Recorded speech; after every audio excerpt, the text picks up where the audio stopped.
Le Grand Méchant Lait, un film réalisé par Magali Cotard, Maxime Soulard et Olivier Laporte. Il était une fois une potion magique distribuée à tous les élèves de France pour les aider à grandir et les rendre forts. Un aliment si bon pour la santé que les autorités décidèrent d'en prescrire 3 à 5 doses par jour à chaque Français. Il était une fois le lait et ses amis, les produits laitiers. L'histoire partait bien, mais ça, c'était avant. L'être humain, c'est la seule espèce mammifère qui prend le lait d'une autre espèce et puis qui prend du lait lorsqu'il est adulte. Il a tout faux, sur toutes les lignes, on marche sur la tête. J'ai grandi dans un monde où partout il y avait de la publicité pour l'industrie laitière, qui nous disait qu'on avait besoin de 4 produits laitiers par jour pour notre santé. Mais ce n'était vraiment basé sur aucune preuve. Je pense qu'il est irresponsable de dire aux gens consommer 3 à 4 laitages par jour. Il y a d'abord eu les livres, les articles et cette rumeur qui enfle. Le lait provoquerait des troubles ORL, des maladies immunitaires et même des cancers. Ces messages sont-ils issus d'une poignée d'illuminés ou s'appuient-ils sur des données scientifiques? Doit-on avoir peur d'un grand méchant lait?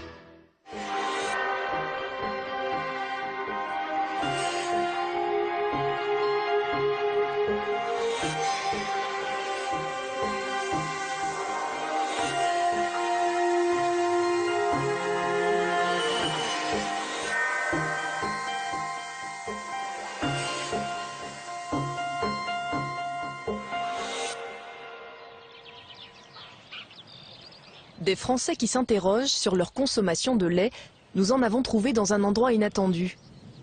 Au cœur de la Mayenne, nous sommes attendus par des éleveurs de vaches laitières.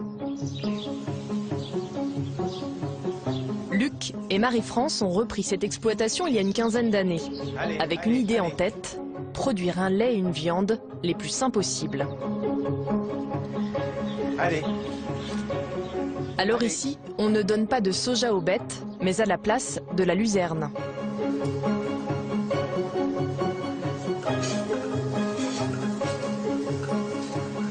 Le résultat, les éleveurs le voient couler chaque jour, dépit des vaches. Oui, on est fiers parce qu'on a conçu toute une façon de le produire, notamment l'alimentation des vaches, pour viser un bon produit et un produit avec des qualités nutritionnelles forte et dont on est fier et on se dit que si d'autres le consomment, c'est bien quoi. Voilà. Et du producteur au consommateur, il n'y a parfois qu'un pas. Quelques mètres en l'occurrence, entre Marie-France et ses 4 enfants. Voilà, coucou, bonjour. Ça va les loulous, voilà le lait. Mais malgré ses qualités nutritionnelles, le lait de la ferme ne fait pas l'unanimité dans la famille. Globalement, tout le monde aime le lait, excepté Anne-Laure, qui n'apprécie pas le lait et qui pense que le lait lui donne des boutons, donc elle n'en boit quasiment pas. Je trouve que c'est difficile à digérer. Enfin, j'aime pas trop ça. Trop. Je pense qu'il nous apporte que des bienfaits. En plus, c'est pas vraiment mauvais. Il sort du pis des vaches, donc c'est carrément artisanal. Et on sent vraiment les différences quand on va en boire chez les autres. Alors nous, en tant qu'adultes, mon mari et moi, n'en consommons quasiment pas sous forme lait. On s'est aperçu au fil du temps, ces dernières années, donc au stade d'adulte, qu'on avait du mal à le digérer. Voilà. Dans la famille, il y en a un encore plus catégorique, c'est le père de Marie-France. Éleveur et grand buveur de lait, il a arrêté tous les laitages du jour au lendemain, persuadé qu'ils sont mauvais pour la santé. Mon père il avait lu 1 ou 2 livres sur la question, sur le fait que le lait avait des méfaits pour la santé et même qu'il pouvait être précurseur de maladies graves, cancer ou maladies auto-immunes, etc. Et donc on a lu, on a parcouru, mais on peut arriver à des discours extrémistes sur tous les produits, pas seulement sur le lait. Moi, ce que je pense, c'est que c'est ni trop, ni pas du tout.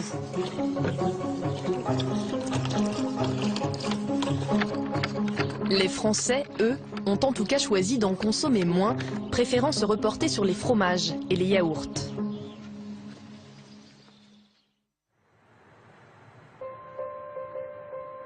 Au cours des 10 dernières années, les ventes de lait ont chuté de 13%. La mauvaise réputation du lait y serait-elle pour quelque chose?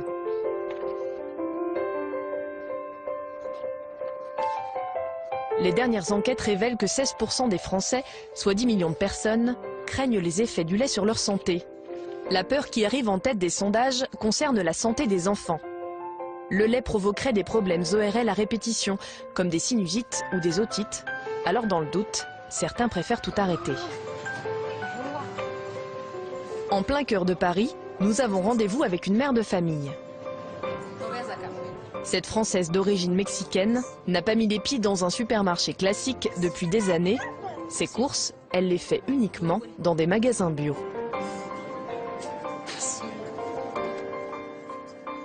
Olivia ne boit plus de lait de vache. Elle l'a remplacé par du lait végétal à base de riz, d'amandes ou de soja. Et depuis quelques mois, elle les fabrique elle-même. Alors j'utilise pour le lait, je peux utiliser du riz, j'utilise du sarrasin, du millet. Quelquefois je mets un peu de millet, donc je mélange. Je fais des recherches, je crée. Et de la créativité, il en faut. Car ces laits ne sont en fait que des jus, sans protéines ni calcium. Alors pour compenser, Olivia doit les chercher dans le reste de son alimentation. Alors, par exemple, les algues sont très riches en calcium, en magnésium. Les sardines, c'est incroyable, mais les sardines, il y a énormément de calcium, surtout dans les arêtes. Donc il faut tout manger. C'est délicieux. Et les enfants, ils adorent ça.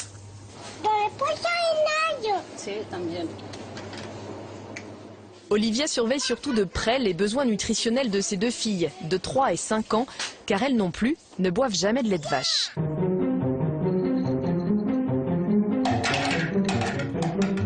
À l'heure du goûter, elles ont droit à leur lait fait maison.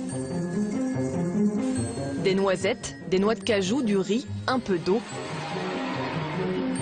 Et quelques minutes plus tard, un lait qui ressemble à du lait de vache, en tout cas pour la couleur. Pour le goût, c'est autre chose. On sent un peu le riz, mais pas nécessairement. Mais surtout la noisette. Et surtout la noix d'acajou. Ce goût prononcé pour le lait végétal est assez récent. Dans son enfance et même à l'âge adulte, Olivia buvait beaucoup de lait de vache. Elle a tout arrêté il y a seulement 7 ans. Je tombais malade régulièrement. Et là, mon docteur m'a dit, il faut arrêter les laitages. J'ai dit, tiens. Et j'ai arrêté les laitages et c'était radical. C'est incroyable. Du jour au lendemain, j'étais mieux par rapport à moi-même. Je tombais moins malade. J'étais moins encombrée du nez.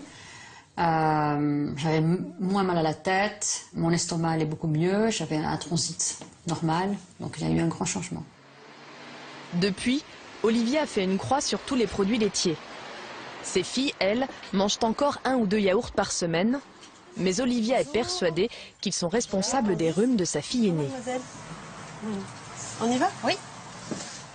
Elle a donc pris rendez-vous pour elle chez Candice, une naturopathe. Alors Andrea, tu as quel âge maintenant? 5 ans et demi. T'as 5 ans et demi. Elle continue à avoir un peu le nez encombré, un peu de la toux, donc de la toux grasse. Ok.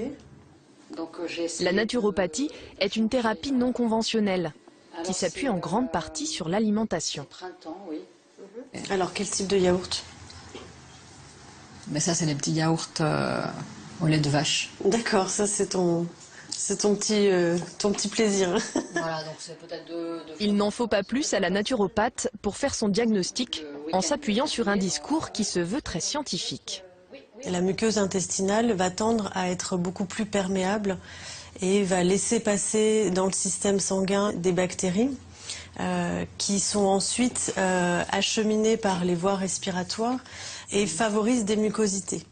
Donc c'est pour ça que dans le cas de votre fille, c'est possible que ces produits laitiers fragilisent beaucoup son système respiratoire en produisant ces mucosités. Andrea sera donc privée de tout produit laitier pendant 4 semaines pour voir si les symptômes disparaissent. Hop, bonne continuation à vous. Au revoir, Candice. Au revoir, à bientôt. En proposant cette éviction, la naturopathe constate très souvent une nette amélioration. Et elle n'est pas la seule.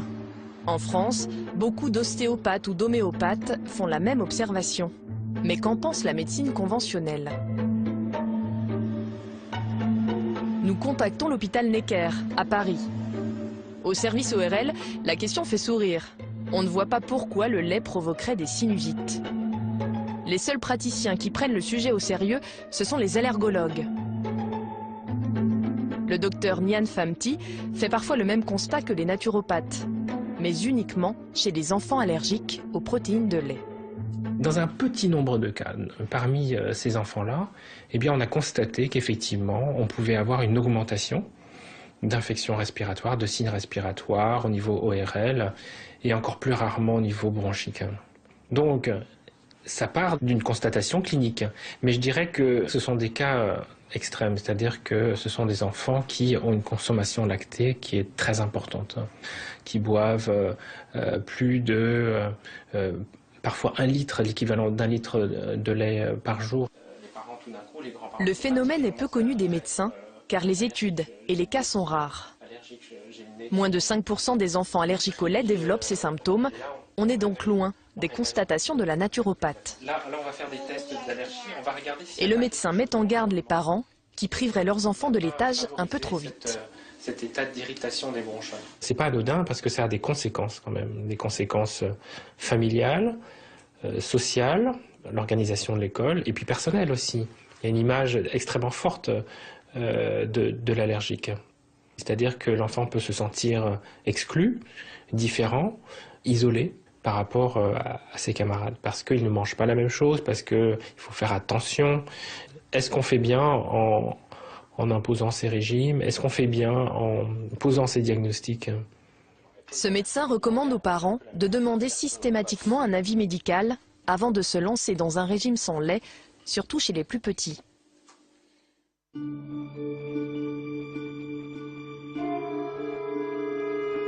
La peur du lait de vache conduit de nombreux parents à priver leurs enfants de laitage sans aucune raison médicale.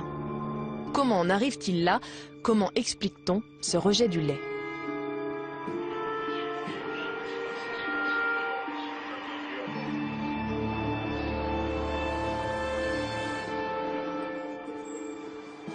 En Touraine, un sociologue s'est spécialisé dans les peurs alimentaires, et notamment celle du lait de vache. L'émergence vraiment de ce discours anti-lait, il est apparu, disons, il y a une dizaine d'années. C'est essentiellement des urbains, et des urbains avec un bon pouvoir, relativement bon pouvoir d'achat et une bonne catégorie socio-culturelle. Les vaches citadins. Voilà. Si vous êtes dans la précarité, votre problème, c'est d'avoir à manger. Alors que si vous êtes relativement bien installé, vous avez moins... Enfin, vous n'avez pas de souci logistique d'accès à l'aliment pour l'avenir. Par contre, la nouvelle peur qui va apparaître n'est plus celle du manque, mais va être celle de l'excès. Et donc, c'est dans la logique de la peur de l'excès que le lait fait que la peur du lait fait son apparition. Abreuvé de produits laitiers, le consommateur, cet ingrat, aurait donc pris peur. Oubliant sa chance de consommer une denrée si rare, il y a un siècle seulement. Retour en 1900.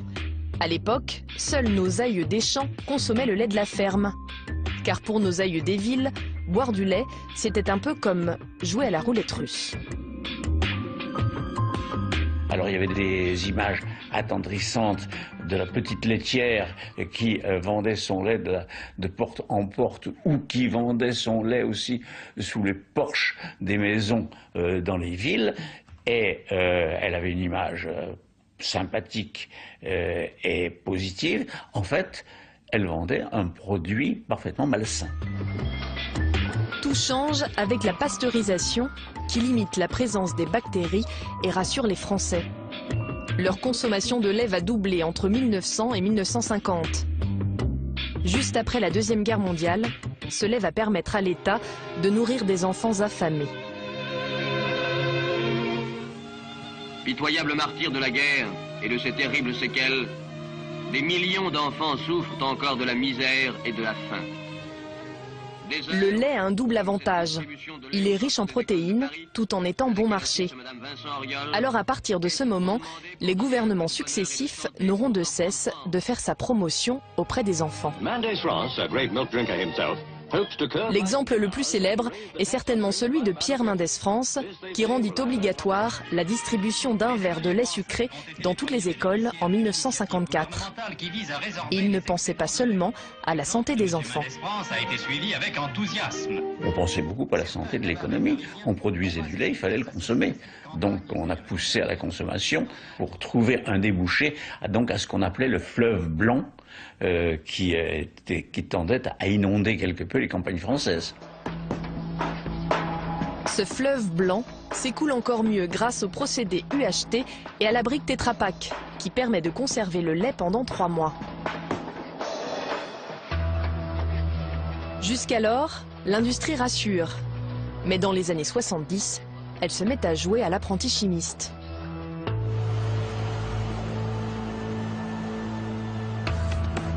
Les composants du lait sont triés.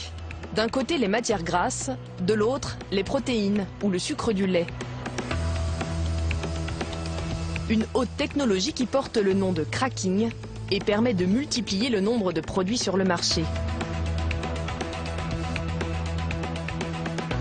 Depuis, les laits écrémés, demi-écrémés ou allégés en lactose ont fait leur apparition dans les rayons.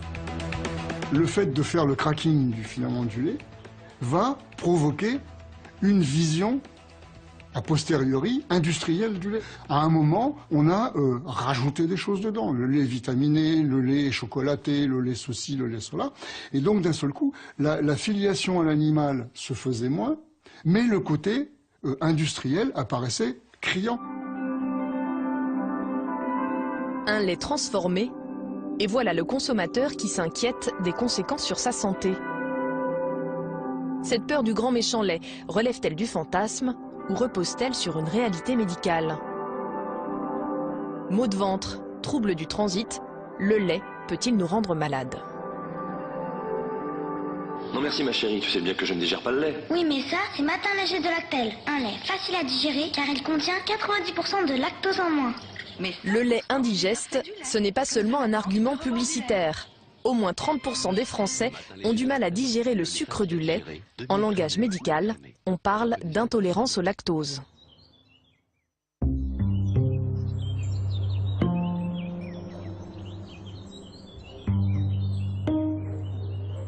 Cette intolérance, il est possible de la diagnostiquer par un test simple, à l'hôpital. À Grenoble, le laboratoire d'exploration digestive du CHU en réalise 2 fois par semaine.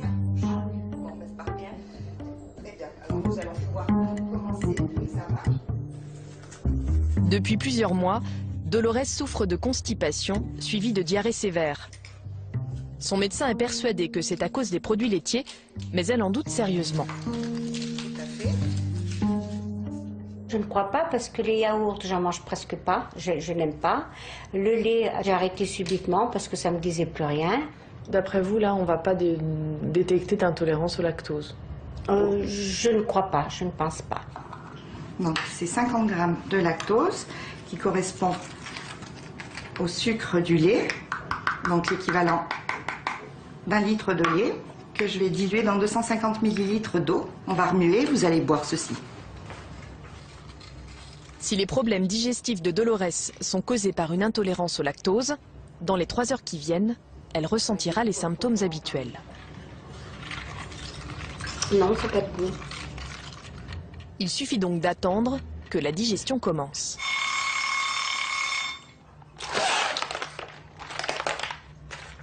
L'air expiré par Dolores va être analysé.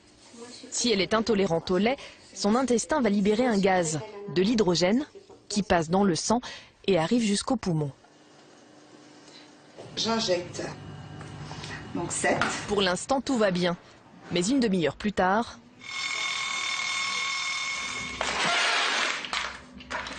la machine s'emballe. Et nous sommes à 72.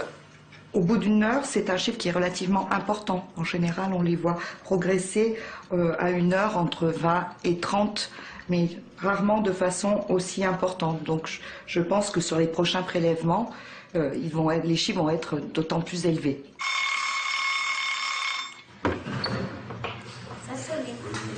On va pouvoir terminer l'examen puisque vous êtes à 138. Il signifie bien une intolérance au lactose.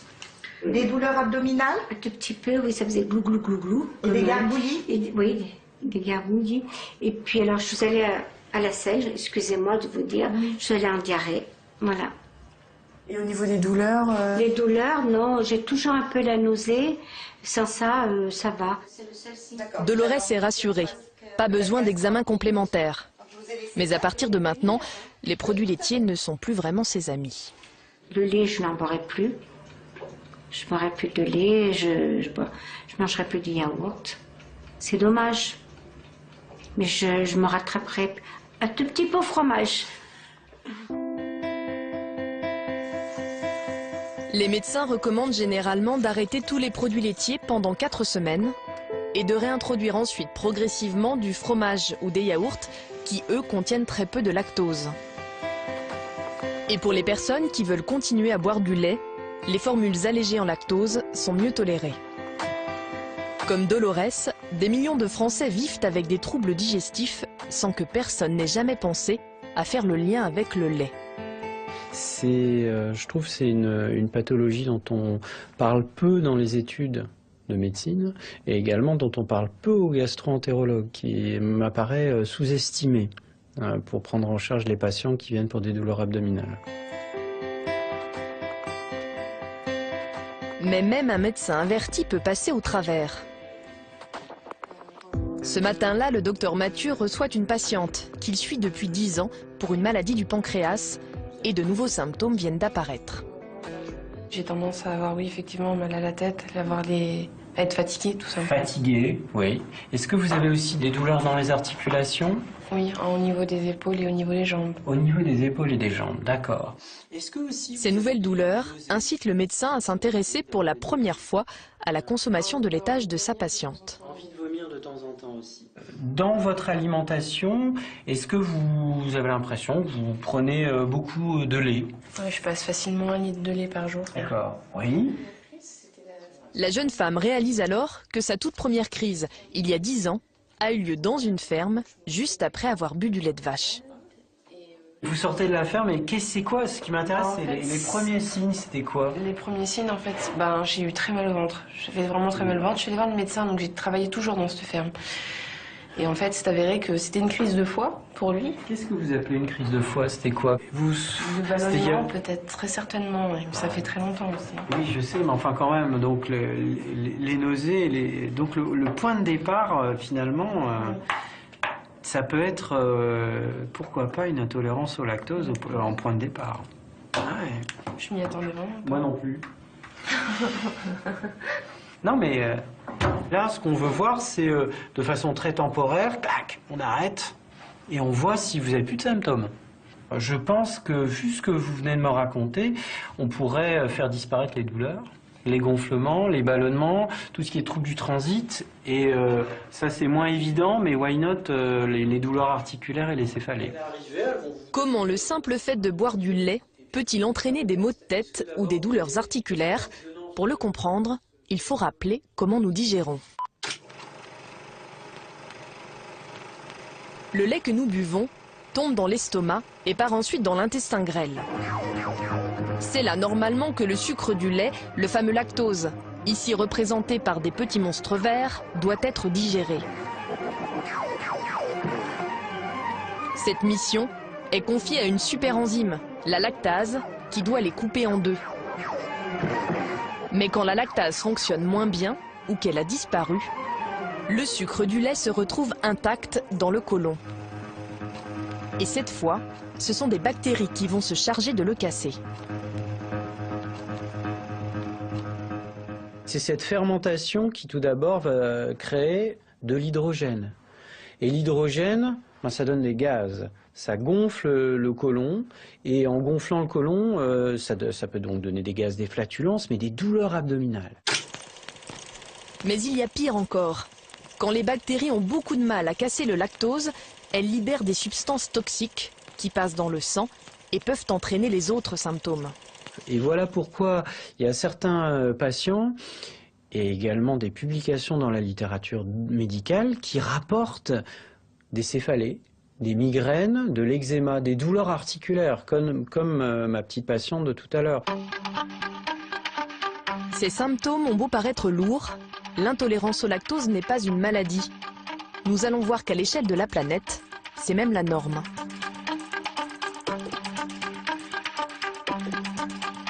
À l'origine, la nature nous a tous programmés pour digérer le lait de notre mère, mais seulement jusqu'à l'âge de 3 ans. Après le sevrage, les enfants s'arrêtent de fabriquer la lactase, la fameuse enzyme devenue inutile. Seules les populations qui ont pris l'habitude de boire du lait de vache à l'âge adulte en produisent toujours. Ces populations, on les trouve partout où l'élevage s'est développé, à partir de moins 10 000 avant Jésus-Christ. En Europe du Nord, en Amérique du Nord et dans quelques régions d'Afrique. Partout ailleurs, les populations ne boivent que très rarement du lait. Résultat, les 3/4 des habitants de notre planète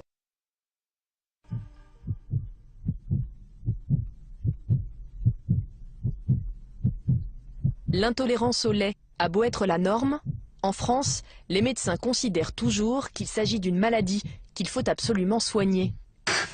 La raison invoquée par tous, le sacro-saint calcium, indispensable pour avoir un bon squelette. Pour garder l'habitude à laquelle je tiens le plus. Et pour ça, j'ai vraiment besoin d'avoir des os solides.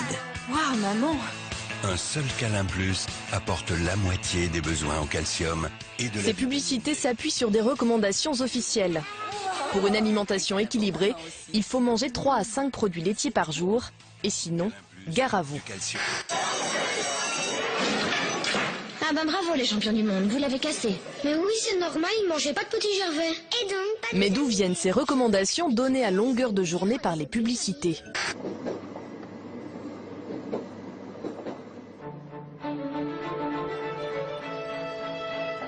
Le calcul des besoins en calcium des Français a été confié à l'INRA, l'Institut national de recherches agronomiques, dans les années 80. Quelque part au cœur des volcans d'Auvergne, nous prenons donc la route de l'INRA de Theix.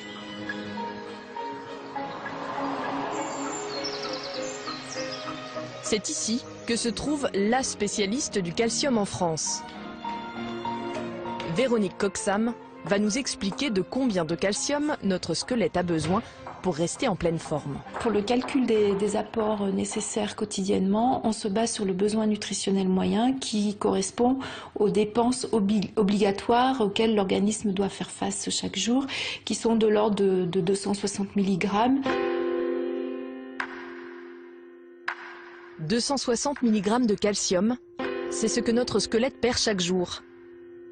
Mais pour les récupérer, il ne suffit pas d'en avaler autant, il en faut beaucoup plus. Car seul 30% du calcium qu'on ingère finit dans les os. L'INRA a donc estimé nos besoins à 700 mg par jour.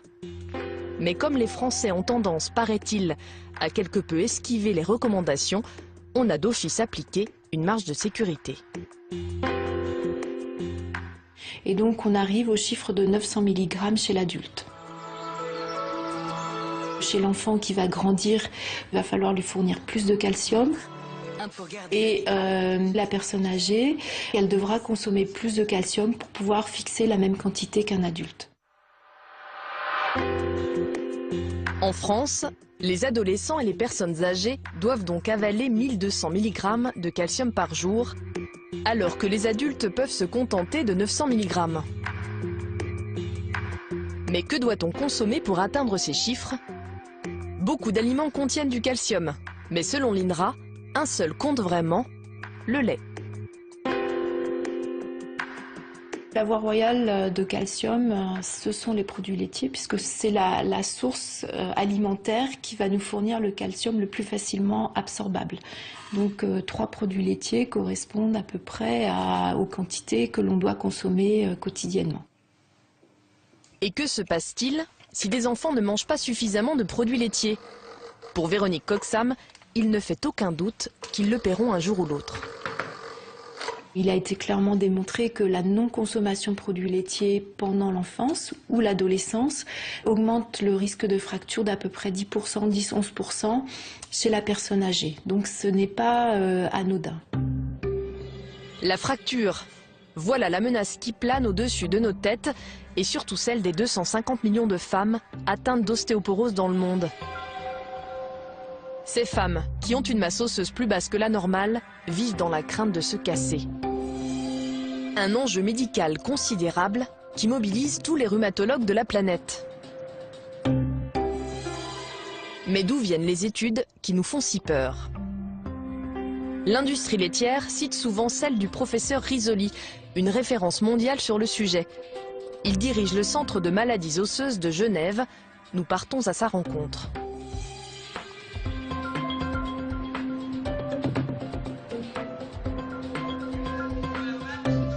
Le voici en chair et en os. René Risoli, professeur de médecine, va s'improviser pour nous, professeurs tout court. La leçon du jour, pourquoi les laitages nous protègent-ils des fractures? Tout tient, paraît-il, dans cette courbe, celle de notre densité osseuse qui se construit seulement jusqu'à l'âge de 20 ans.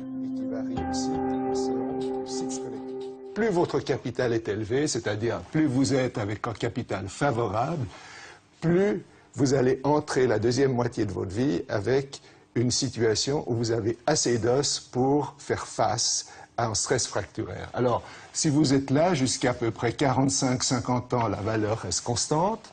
On est là à 45 ans. Et ensuite, chez la femme, particulièrement après la ménopause, il y a une chute accélérée de l'os et après une diminution constante qui ne s'arrête jamais avec l'âge. Et c'est à ce moment-là qu'on récupère tous les bienfaits des produits laitiers pris pendant l'adolescence. Si vous entrez dans votre phase de ménopause avec un capital osseux élevé, eh bien vous pouvez vous permettre de voir des vieux os jusqu'à la fin de vos jours, alors que si vous entrez dans votre ménopause avec un capital qui est beaucoup moins important, eh bien vous avez beaucoup de chances d'avoir une fracture. Pour appuyer sa démonstration, René Risoli nous propose de filmer une ostéodensitométrie. C'est l'examen de référence pour mesurer la densité osseuse. Soulevez les deux pieds, s'il vous plaît, madame. Encore un tout petit peu plus. Merci beaucoup. Très bien. Est-ce que vous êtes bien à plat? Oui, oui. La patiente choisie pour être filmée, c'est Geneviève. Cette femme de 79 ans s'est récemment fracturé le bassin à 3 endroits, à la suite d'une très légère chute. Et son médecin suspecte une ostéoporose.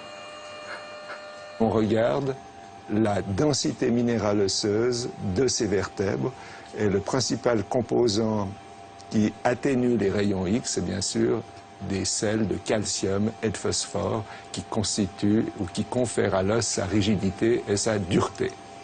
Eh bien, cette personne a manifestement le diagnostic d'ostéoporose. Et manifestement, Geneviève n'a pas été choisie au hasard. On le comprend quand on s'intéresse à sa consommation de laitage. Est-ce que vous êtes une grosse consommatrice de produits laitiers ou pas? Pas trop.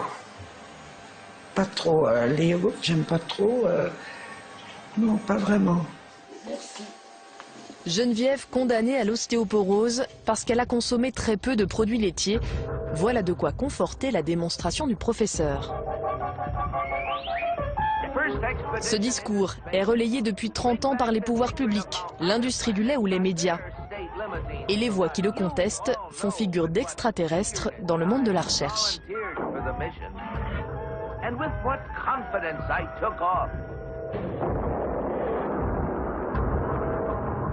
Aux États-Unis, l'homme que nous allons rencontrer n'a pourtant rien d'un savant fou.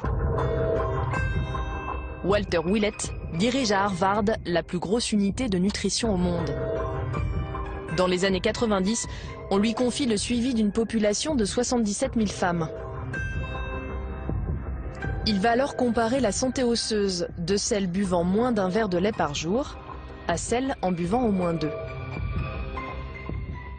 Nous avons recueilli les données à partir de 1990 et nous avons publié notre première étude en 1997.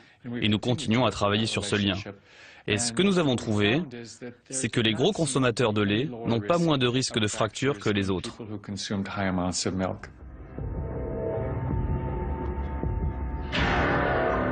Cette étude fait voler en éclats toutes ces certitudes.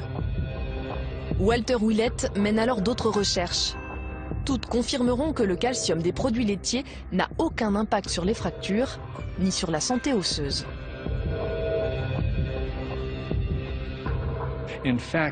En fait, depuis de nombreuses années, nous assistons à un paradoxe. Dans les pays où l'on consomme le plus de lait au monde, comme aux États-Unis, on constate qu'il y a plus de fractures que dans les pays où l'on n'en consomme plus après l'âge de 2 ou 3 ans.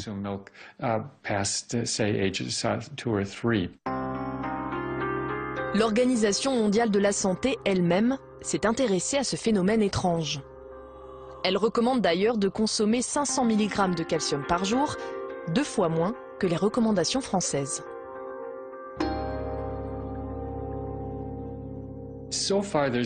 Jusqu'à présent, il n'y a aucune preuve que le fait de boire beaucoup de lait pendant l'enfance et l'adolescence soit important pour éviter les fractures. Bien sûr, plus tard dans la vie, notre masse osseuse diminue, mais il n'y a aucun intérêt à en boire plus pour autant. Je ne pense pas que les femmes doivent boire plus de lait après la ménopause. En fait, je suis persuadé que boire du lait ne réduira pas leur risque de fracture. Ces résultats, le chercheur les a publiés dans des revues scientifiques passées totalement inaperçues, jusqu'à ce qu'un journaliste s'y intéresse.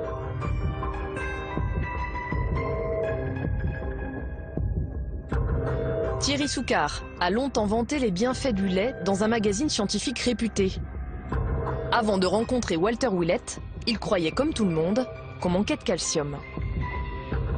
Lorsque je relis certains de mes articles, je m'aperçois que j'ai été manipulé par une communication ciblée, orientée, à destination des journalistes scientifiques, avec des médecins en qui on avait confiance. Et il a fallu ensuite reprendre le fil de tous ces travaux. Quand je dis reprendre le fil, c'est aller par soi-même vérifier ce que disaient les études. Thierry Soucard ne se contente pas des travaux du chercheur américain. Pendant 2 ans, il répertorie minutieusement toutes les études sur le sujet.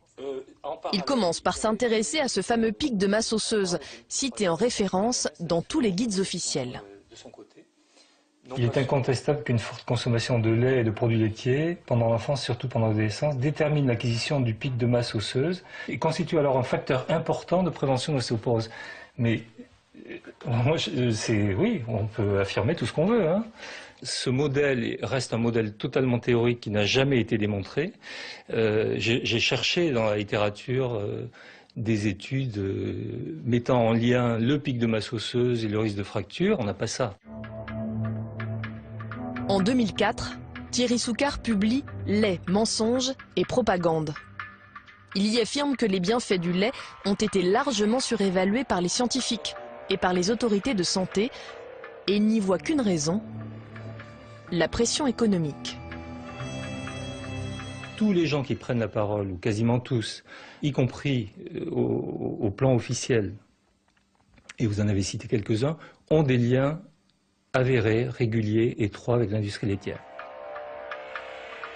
Les spécialistes sont effectivement très souvent liés financièrement aux industriels du lait. Ceux de notre reportage n'échappent pas à la règle. À Genève, René Risoli est régulièrement l'invité des congrès organisés par Danone ou Nestlé.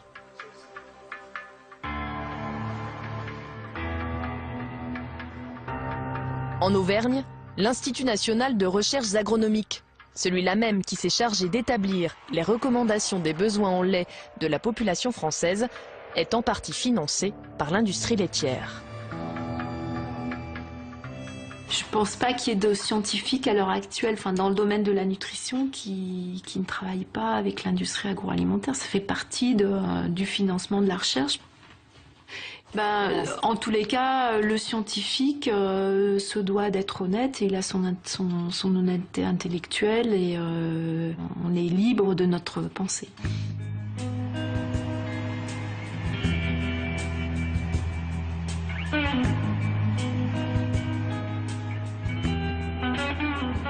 Ce conflit d'intérêts a-t-il pu tout de même influencer les chercheurs et les autorités? Dans le domaine de l'alimentation, il existe, comme pour le médicament, une agence chargée d'assurer la sécurité de la population.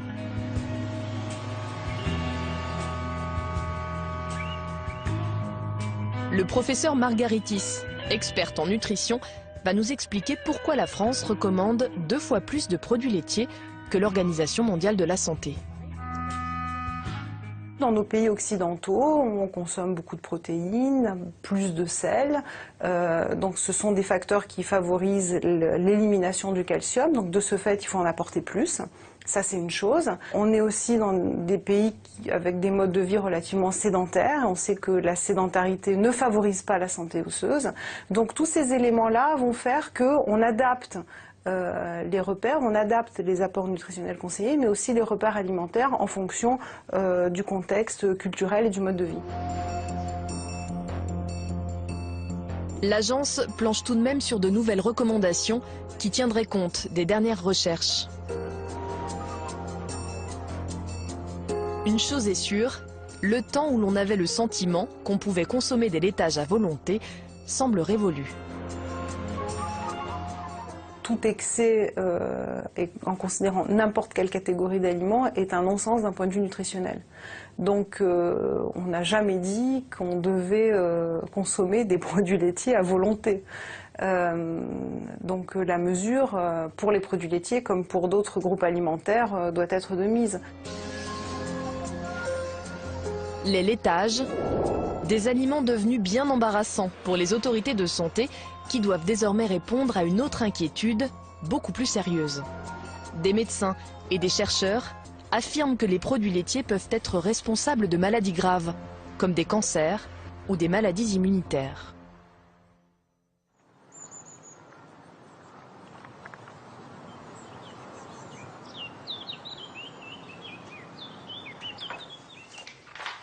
Et là, j'ai les premiers qu'on m'a fait, 59. Dans ses placards, Anita a conservé plus de 50 années de dossiers médicaux. Elle n'avait que 14 ans quand on lui a diagnostiqué une polyarthrite rhumatoïde. Sans qu'on sache très bien pourquoi, son système immunitaire s'est retourné contre elle, déformant ses articulations. Pour ouvrir mes boîtes, tout ça, j'y arrive pas. Là, la force, ça, je sens que je perds la force, ça oui. Anita est restée impuissante face aux transformations de ses mains et de ses pieds, jusqu'à ce qu'elle consulte un médecin, un spécialiste de l'immunité.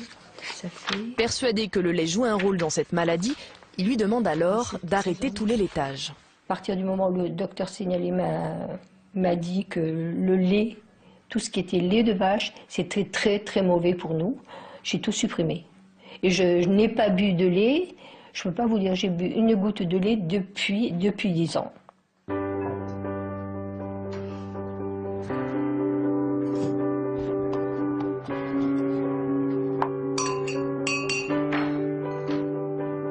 Et depuis 10 ans, chaque matin, Anita touille sa chicorée face à son mari qui, lui, se verse un bon bol de lait, pas vraiment convaincu par le choix de sa femme. Qu'est-ce que vous en pensez justement de cette éviction du lait dans la nourriture? Je crois peut-être un peu plus que je croyais il y a quelques temps, mais pas complètement. Hein. Il n'y a pas eu de miracle quand même, hein, depuis qu'elle ne prend pas de lait. Hein. C'est pas beaucoup mieux, hein, c'est pas possible. C'est pas beaucoup mieux. Ah ouais, j'ai moins de crises. Hein. Ah ouais, j'ai moins de crises et moins fort. Mais comme il dit, comme il n'a pas de problème, quand on n'a pas de douleur, moi c'est les douleurs, hein. Et puis les inflammations que j'avais aux articulations qui m'ont poussé à faire ce régime. Et je m'en réjouis de l'avoir suivi. Hein. Si vous n'aviez pas arrêté les laitages, vous seriez dans quel état de santé selon vous? Plus déformé. Plus déformé. Alors que là, j'étais limitée qu'aux mains et puis aux pieds, c'est tout. Hein. Le reste, vous le voyez. Hein. Il a fallu quelques années à Anita avant d'oser retourner voir son rhumatologue, persuadée qu'elle se ferait rappeler à l'ordre à cause de ce fameux régime.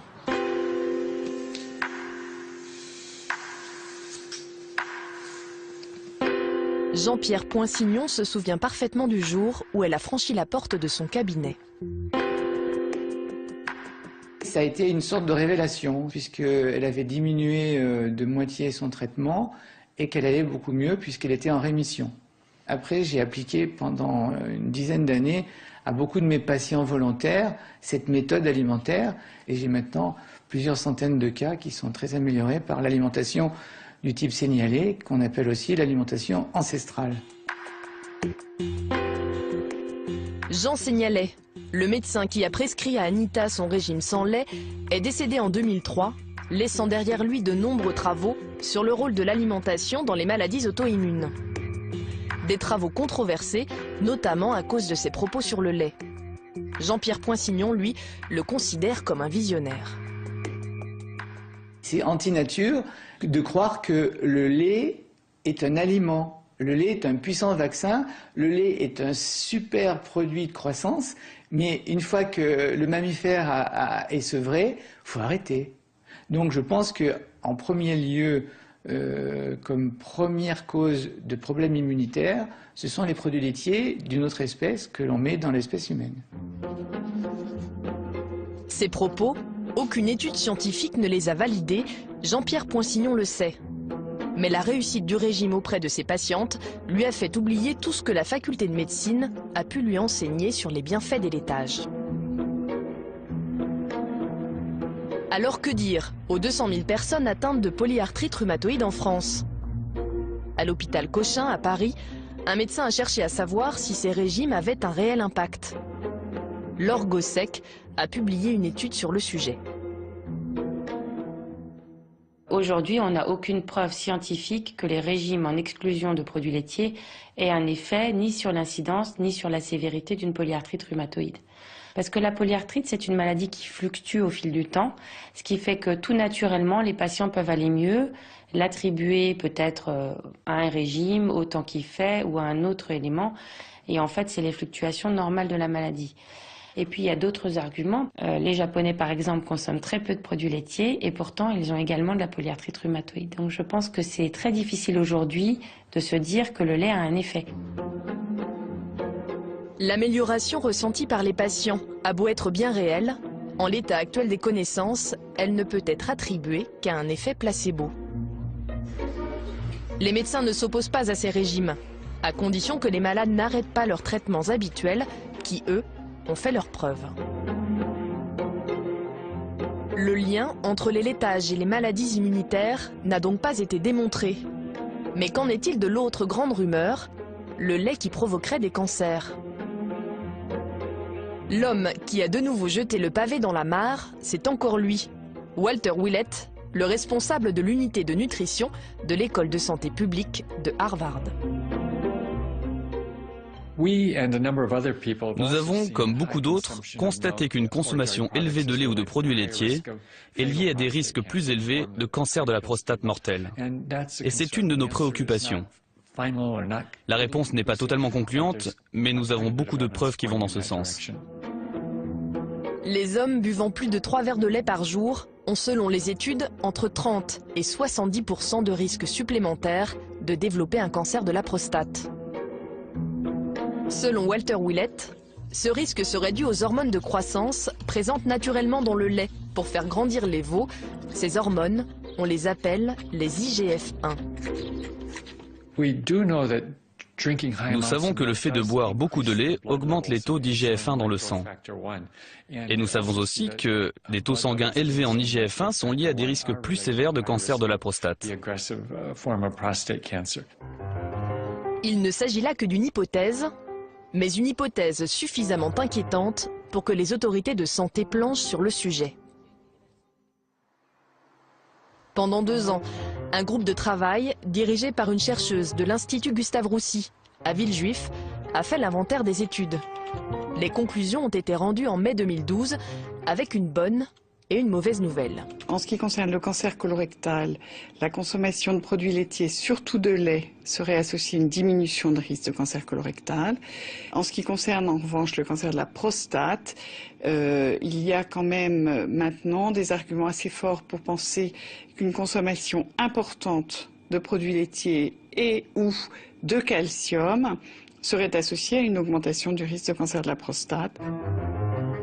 Le lait bon pour le côlon, mais mauvais pour la prostate. Difficile de choisir entre les deux et de changer les recommandations. Quant à la présence des hormones de croissance, il semblerait que les facteurs de croissance, notamment les IGF-1 contenus dans les produits laitiers, soient très très largement dégradés par les process, soit pour le lait, le phénomène UHT, soit pour les laitages, la cuisson ou la fabrication des fromages. Et donc l'absorption directe serait très modeste. Mais les chercheurs sont tombés sur un os. Les hormones de croissance ont beau être détruites par la cuisson, les buveurs de lait en ont plus que les autres dans leur sang. La piste la plus probable, c'est qu'au contact des laitages, l'organisme se mette à fabriquer ses propres IGF-1. Mais en attendant d'en savoir plus, que doit-on faire ? Je pense qu'à l'heure actuelle, où il y a beaucoup d'incertitudes, il est raisonnable d'avoir une consommation modérée de produits laitiers. Je pense que 3 ou 4 rations par jour, c'est totalement inutile. Alors, combien ?